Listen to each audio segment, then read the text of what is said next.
2 goals, 3 very important points. How vital was today? No, I mean, from the start of game, I think we played really well, especially first half. We created so many chances. I hit a post and had a lot of chances, and obviously it's a massive 3-point before international break. So I think we are really happy. Also play well, but the way we won the game. They obviously had a very draining, emotional Thursday night. Did you talk in the dressing room about trying to give them problems early? No, I mean, it's obviously always tough when you have a Thursday game, and 120 minutes is not easy, and they play a very, very intense game, and we knew that when we have a ball, when we move the ball, they're going to be tired, especially second half, we could see. So I think we spoke about it, but we didn't focus, obviously, not too much about them, so we want to play our game, which is we did, and I think it was a fantastic performance. How important is the back-to-back wins? Because it's been a little while. I mean, we haven't wanted to speak about this situation. I mean, bounce back is always so important because for your confidence as well and your rhythm as well. So I mean, we wait for this long and against Brighton we won the game, and I mean I say before international break it's always good to win the game and going away with the free mind. So I think it's really, really important that when we come back from the international break, we can be again ready to go again. I'm not sure there's too much more you can say about the understanding, the partnership with Harry Kane, but all I thought watching today is, does he give you so much confidence in terms of making your runs? Because you know he'll make the pass, you know he'll win the header. No, I mean, I just make him make this runs for another option. If he don't pass the ball, probably there will be other space to somebody run or to Harry to shoot. So, I mean, the relationship with Harry, I've been speaking maybe more than 100 times now. Yeah, more than that. More than 100 times. So, I mean, it's incredible to having this striker next to me, alongside to me. And, yeah, it's just incredible to even I'm really feel bad. Sorry for him today that he didn't score. He had a couple of chances, and He didn't look sad. Yeah, he looks sad. Obviously, as a striker, I feel sad as well for him because I want to always that he scores so many goals and he won everything as a teammate, as a friend. So, I mean, I'm really happy to playing another assist from to Harry. So I want another assist next time. Behind Arsenal now, they're chasing them. North London derby, they have to play them. You know, there's always a chance. You know, when you've got them 2 players, I know we keep harping on about them, but it is as simple as that. They've got 2 world-class players. You know, Kane is fantastic, but Sonny also is a marvellous player. You know, once he gets a chance, when that last goal, for instance, Michael, when he takes control of that, we know it's an inevitable outcome, isn't it? It is. He's got a little bit of time to think about the finish, and I'm really interested to always find out from attacking players, you know, what's going through their mind. Sometimes it's an instinctive finish. A lot of the time it's an instinctive finish. But in that situation, he had a little bit of time. And as you say, as he's running through, you say to him, do you fancy it? And it's just a yes. When he runs through on goal, you just know he's going to make that net bulge in the end. He's a very good finisher. He's just a player that seems to keep going from strength to strength as well. Even when Tottenham have been up against it, he's always the one that delivers. He stands up all the time. You know, every single day in the training field, he's there to be counted. He wants to continue developing himself, wants to learn new systems from the new manager. You know, if there's all like him, you know, they wouldn't have a problem. They'll forget the Champions League spot, they'll be pushing towards the title. This guy could play for anyone. Anyone in the Premier League, Heung-min Son could play for them. He's that good. Well, seeing as we're talking about him, let's have a look at his goal, shall we? The first one. So he scored a brace today, assisted by Harry Kane on both occasions. It's just incredible how these two are just combining time and time again.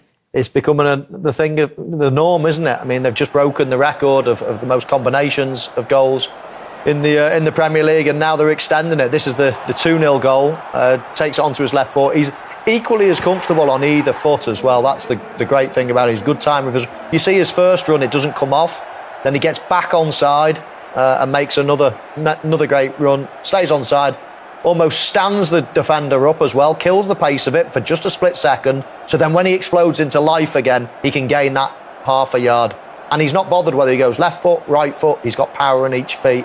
It's a brilliant finish. It's so difficult. It's difficult to defend because you want to show him outside. You want to show him on his left foot. But once you show him too much, he takes it. You said, OK, then I'll go this way. And his strike He just puts everything into his strike. The contact he makes is fantastic, whether it's left foot, right foot. He can bend it, he can go with power on either side. Brilliant. Yeah, and it's quite unique, isn't it, to be so comfortable on both sides? It is. I certainly never was, and it's one thing that I always wish that I was more comfortable on my left foot. It doesn't matter to him. Wherever the space is, he's happy to go one way or the other. And when you've got power in your left foot like that, then there's no wonder why he doesn't shy away from using it. One thing you have to remember, you're not born like that. You know, all these kids out there watching, you don't born with a left foot and a right foot. You work.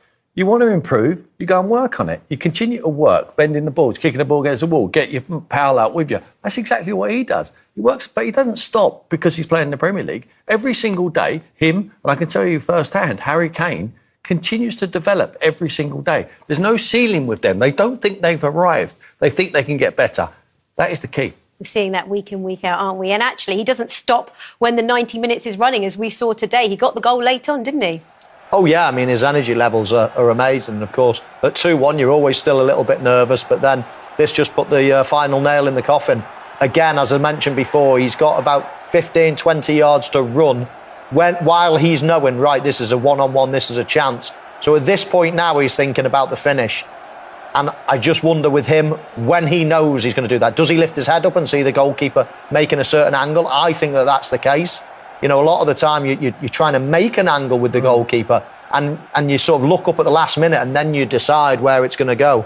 But no matter what, you always know he's going to make the right decision and you always fancy him in that situation to kill the game off. And Mo, you must need a lot of composure in that situation to finish it off, because although he had tons of space, I mean, not everyone scores when they're in that position. No, and it's interesting when people talk about is this person a good finisher or is that person a good finisher? There's so many different types of finishes that not everybody's great at every different finish. One-on-ones are a real unique skill. You've got time, you're in control, you dictate where the goalkeeper goes. If you want to run in at a certain angle, you'll move the goalkeeper. You know, I used to, in this situation, I used to take a closer touch to the goalkeeper and try to make him dive at my feet and dink it. Or I would try to slide it in the other corner. That would be my two favourite finish. But everybody's different. There's certain players that like going closer to the goalkeeper and going round the goalkeeper. It was never one that I really enjoyed doing. So everyone's different. Everyone's got a different way of finishing.